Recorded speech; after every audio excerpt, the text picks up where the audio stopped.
Hi again. So now we're into part 2 of our training module for cleaning.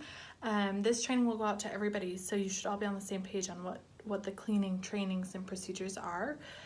So in the last one we talked about floors and how to care for your floors, when to care for your floors. So beginning of the day or during nap time you Swiffer sweep, at the end of the day you mop the entire floor, especially in those corners.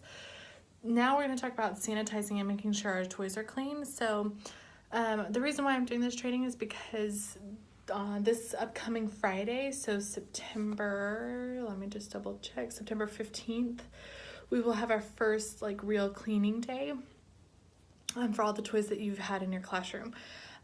So every day, no matter what, you should have a bottle of bleach and water. The problem is that it must be labeled. So this one says bleach and water. It can say sanitizer, it can say danger, it can say something on there so that anybody who's in your classroom knows exactly what this is. I found one that was not labeled, and that makes it a little bit more dangerous because you don't know what you could be spraying on toys or what you could be spraying on in the corners of your room for deodorizer. So this one is bleach and water. You should spray your toys down every single day at the end of the day. You let them air dry, all of your toys. It doesn't matter if it's plastic, if it's wood, if it's fabric. Fabric, just be careful that you're not spraying too much because you're gonna end up bleaching your fabric and then it will no longer be useful. So monitoring which fabrics to spray. Anything that's in the pretend center, I'll take care of, so don't do that. But making sure that this is used daily. So it is a cap full of bleach, the rest of water. You don't need a whole lot. Bleach will take care of itself.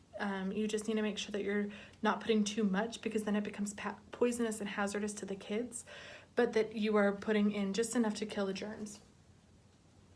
So bleach and water solution, that's our sanitizing solution. Then at the end of the week, Fridays, when every 2 weeks when we're changing out toys, that is when you will use the cart to load up your toys into the mesh bags that I'm going to bring you today. And you take that and then you put the mesh bag in the classroom. I will wheel the cart around and I will take all your bags and I will take it to the sink in the kitchen and I will sanitize all of your toys, deep sanitizing them, making sure they're rinsed, washed, and sanitized.